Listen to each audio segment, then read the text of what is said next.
everybody. How are you doing? My name is Lindsay and I am with Perfectly Pastry. If you're watching me live, use a heart. Let me know you watch me live. Sorry, I have like a hair on my eye. If you're watching me on replay, use hashtag replay. And if this is the first time you've ever caught me live, use number 1. Let me know, hey girl, it's the first time I have ever caught you live. How is everybody doing today? Like I said, my name is Lindsay. I'm with Perfectly Pastry. If you don't know who Perfectly Pastry is, we are a local bakery in the St. Louis area. We are actually located in Waterloo, Illinois. We recently moved to Waterloo back in May, and we are loving it there. We are so excited about the change that we made. It's just an amazing community. There's so much to do. The downtown area is so much fun. So we definitely want to invite you guys to stop by sometime. All right. So we do have our holiday menu out. It is out and about. I will drop a link in the description so that you can check it out. This is great if you're having to feed a lot of people. It's actually honestly perfect if you have customers or clients that are like, you want to treat them to something for the holiday. Sorry, I didn't realize I didn't put my phone on silent. You want to treat them for the holiday. This is a great menu to order off of. It's a lot of our holiday flavors. It's got our cute little cookies on there. Talked about them last week. We have these adorable Santa Claus cookies and Christmas tree cookies. We're really excited about that. Our first cookie dough fundraiser is underway with the Valmeyer Booster Club. Really excited about that. My niece is part of the Booster Club, and she has been selling cookie dough and talking to all the other students and like giving us feedback. And so it's been really amazing. I want to thank Valmeyer School for allowing us to do that. It's really exciting. It's really exciting for us to be taking the next steps in our business and things like that. Again, I told you guys I'm pretty open about, being a small business owner and like how those little things like mean a lot to us. And this is one of those things. So thank you guys. Very excited. Okay, so I'm kind of going through this live really fast. I'm so sorry, you guys. I have a sick kiddo downstairs. Her stomach is bothering her, so she's been at home with me, and I want to try to get back down there to help her out. And so I am probably going to talk kind of fast. I'm trying to remind myself, girl, slow down. I'm trying. I'm not the greatest when I've got things to do. I like spew out what I need to spew, and then I move on. So I'm trying to slow down. All right, I have a funny story for you guys. So obviously, Halloween is coming up at the end of the week. In my family, like my house, we love to decorate for Halloween. My husband and I have always kind of done that since my eldest was a child. Like my husband didn't go trick-or-treating with us. He set up the house and he like scared people. And then as my kids got older, we started including them in like the house and scaring the kids and stuff like that. So we have our house decorated, and they're actually doing a competition in our neighborhood. So in Florida, there's a lot of gated communities, meaning you have to have a barcode or a passcode to get into the community. We live in a gated community. So my community is doing like a Halloween contest for decorating your house. And so my kids were really excited to do that. My husband, we always do like a projector. So like Halloween, Christmas, we have a projector that we place and we project into our window. And so we have one, and my husband went out and purchased 2 more. So now we have 3. And we usually do it at our downstairs window, but we have a lot of palm trees and stuff right in front of our downstairs window. And so it was really hard to see it. So my husband got the right idea to put it up in our bedroom. So in my bedroom, I have my bedroom, my bathroom, and then I have a closet. My closet has a window. My bathroom has a ginormous window. And neither of them are obstructed by the trees, so you can easily see them. So he sets the projector up the first night in the closet, gets it working. He's like, I'm going to put one in the bathroom. Okay, sounds good. So he sets it up, and then he puts one projecting onto the garage as well. So he's like, all right, kids, come out and look. Like he wants us to all look, give it a proof because they're going to drive around and take pictures. And so we look at it, and upstairs he has like this scene from the movie. I think it's called Trick or Treat or something like that. I don't really watch scary movies, so I don't know what it's from, but it's like Trick or Treat or something like that. And then in the scene in the bathroom is like this guy like chainsawing another guy, and there's like blood splatter. I know, gruesome. I can't help it. Like it's Halloween, right? So I'm like, okay. But it was dark. It was real hard to see. So we're like, oh, my husband's like, I think I want to change it. And I'm like, okay. And then on the garage, it is a scene where like a monster is like cracking it's actually like a demon, like cracking your garage, like the brick above the garage. And then they like poke their head out of this screen that we have up there. It looks really cool. So I'm like, oh, that's so cool. Well, he's like, I really don't like how dark it is. Okay, whatever. So he goes and does his thing. It's like, whatever. And anyway, so fast forward, long story.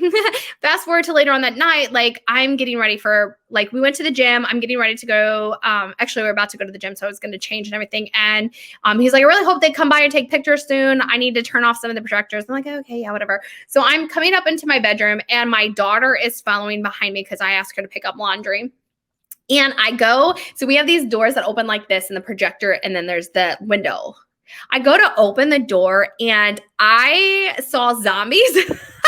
I saw zombies come in my window and it scared me to the point that I screamed and dropped to the floor. I like was so shocked. I know it's so weird. But in my head, the last I had seen the window, it was like the guy with the chainsaw. So when I opened the door and saw things climbing out of my window at me, scared me to death, screamed the whole works, dropped to the ground. My 14-year-old is like dying. I, of course, have to snap it out to everybody and be like, oh my gosh, you'll never believe what I did. And the funny thing is, my cousin, she snaps me back and she's like, you're such a dork. You want to know what I did? And I was like, sure. She was like, there were scarecrows set up around her town and she was on her way to work and someone was waving at her. So she like waved and honked and then realized it was a scarecrow and not actually a person waving at her. So I don't feel so bad. It must run in the family, right?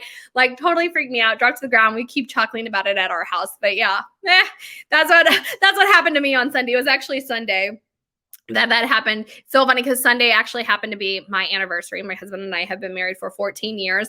And like that night, I'm like, oh my gosh, it's been such a long day. And he's like, it has been. And I'm like, I haven't even seen you all day. Like I was gone and then he was finishing up the house. So he was like setting up projectors and buying the things that he needed and putting out all the decorations. We didn't see each other like all day. And I was like, I guess that's what happens when you've been married for 14 years. You're just like, oh, it's a day. It's a thing. Yeah. So we were chuckling about that. All right. I'm pulling up my phone because I have a few other things that I want to talk about. And I don't have all the details memorized, so I have to look at it. Just so you know, our first annual food drive is starting November 2nd. We are excited. We have been wanting to do a food drive for a while and just haven't had our own special dedicated location and somebody to work with to do this with.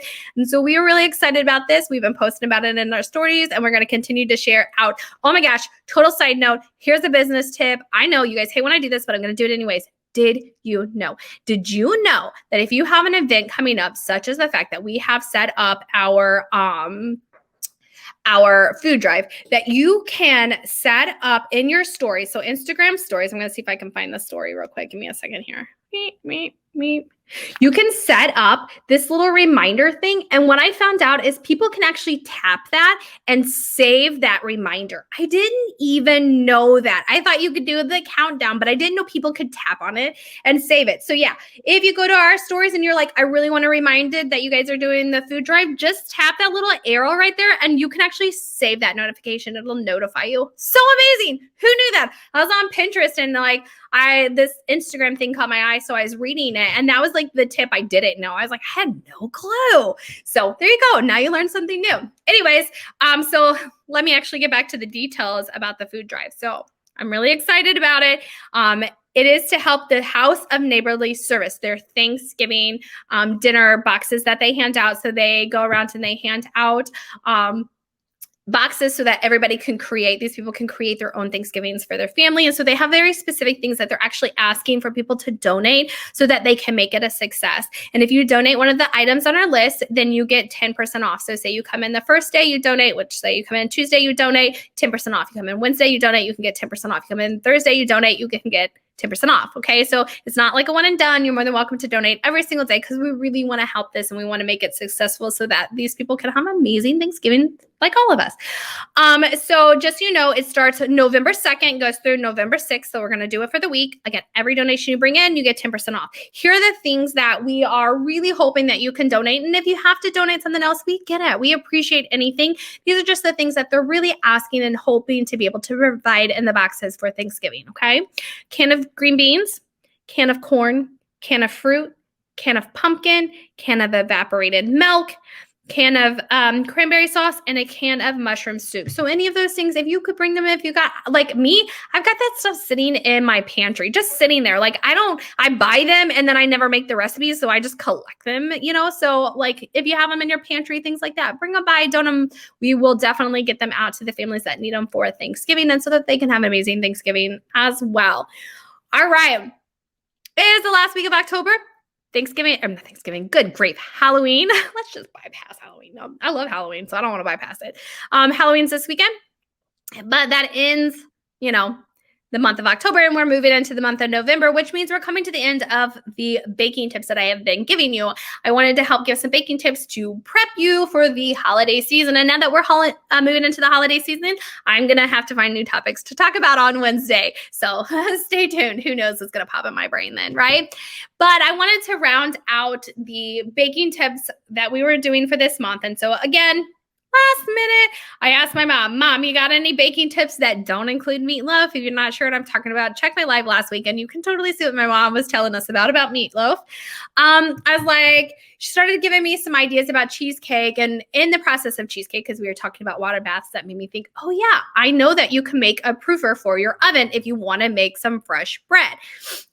So if you're like, oh, I want to make fresh bread and I didn't know I could make a proofer, I was just thinking about how I needed to make a proofer, this video is for you, right? So I went ahead and I jot down all of her notes. I asked the questions that I would think that a typical non-baker would ask, because those were the questions that I had. And seeing as I'm not the baker, I thought, maybe you have the same questions that I have. So I asked them, and hopefully I answered all your guys' questions. If I didn't, drop a comment. I'll find out from her and I'll get you the answer, okay? So that you can be prepared for your holiday baking this year. Exactly. That's what it's all about. Okay. So proofing in your oven. You're going to turn your oven on to 200 because you need to heat it up. Okay. You're going to put in a pan of hot steaming water. It was very important that I mentioned hot steaming water. Okay. It needs to be hot and steaming. You got to add moisture to the oven. That's what we're doing. Okay. So hot steaming water. So my question was, what kind of pan? And my mom's like, you just need an oven safe pan. And I'm like, any oven safe pan, big, small. She goes, I usually use a metal bowl when I put it in there, one that can go in the oven. She said, you can use any pan. I'm like, okay, so I just fill it up. Like, how much water? And she was like, oh, good grief. She was like, it's about 4 cups of water. So you need a pan that is big enough to hold about 4 cups of water, and it needs to be oven safe. Please do not put plastic in your oven. That will not turn out the way you want it to. Okay. So you're going to turn it on to 200. You're going to put the hot steaming water into the oven in a container that is oven safe. Okay. And you're going to let it heat up to 200. Okay. Then you're going to turn the oven off and you're going to make your dough. All right. When the temperature gets down to 133 degrees, that is when you're going to go ahead and bake your bread. Okay. So what I found out is that yeast dies at 133 degrees temperature. So you need it to cool down. So you're going to heat it up. You're going to get that water going. You're going to create that steam that you need for the proofing. And then I guess you're not baking your bread. You're actually just proofing your bread. That's the proper word, probably. Again, not the baker. My mom is, so I need to make sure I'm using the right term. Proof your bread, not bake your bread. So you want it to be down to 133 degrees because you don't want to kill the yeast. The yeast is actually live. And so if you kill it, then your bread is not going to rise. So you want to make sure it gets down to 133 degrees and then you can proof your bread. Okay. And I was like, so do I pull the water out and then proof it? And she was like, what? No. Yes. That was my question. Do I leave the water in or do I take the water out? I have the answer. You leave the water in. Again, I'm not the baker. You leave the water in because my mom said the reason you leave the water in is because you want to create the moisture that you need for the proofing process, okay? So turn it on to 200, let it warm up, put that hot steaming water in a oven safe pan into the oven, okay? When it reaches 200, drop it down to 133, let it start to cool off, okay? Make your dough, and then you can put it in the oven, leave the water in there. And you need it to remain at 133 or below. Do not go over that. You're going to kill your yeast and then your bread is not going to rise like you were hoping for. There you go. Now you are prepared to make bread at home for Thanksgiving, for Christmas, just because you want homemade bread. right? And you don't even have to go out and buy a proofer. You can now use your oven to go ahead and proof that. And that's going to be anything that you needed yeast to proof them for. So there you go. That is our baking tip of the day. Thank you, my mom, for giving that to me. Like I said, I tried to ask all the questions that you might ask if you're not really a baker, but you really want to bake. Like, I like to bake. I'm like, I like to bake. I can't wait to make this. And then I'm like, I don't know what I am doing. So if you're like me, these tips are for you. Okay. All right, you guys, that is all that I had to say for the week. I wanted to hop on, say hi, give you guys your last baking tip, tell you happy Halloween. I hope you enjoy your Halloween weekend. Stay safe out there. Can't wait to see you guys next week. And I really can't wait for you guys to start coming in and helping us support us for that food drive so that we can support the local community. All right, you guys, I'm going to hop off and I will talk to you again next week. Have a great rest of the week.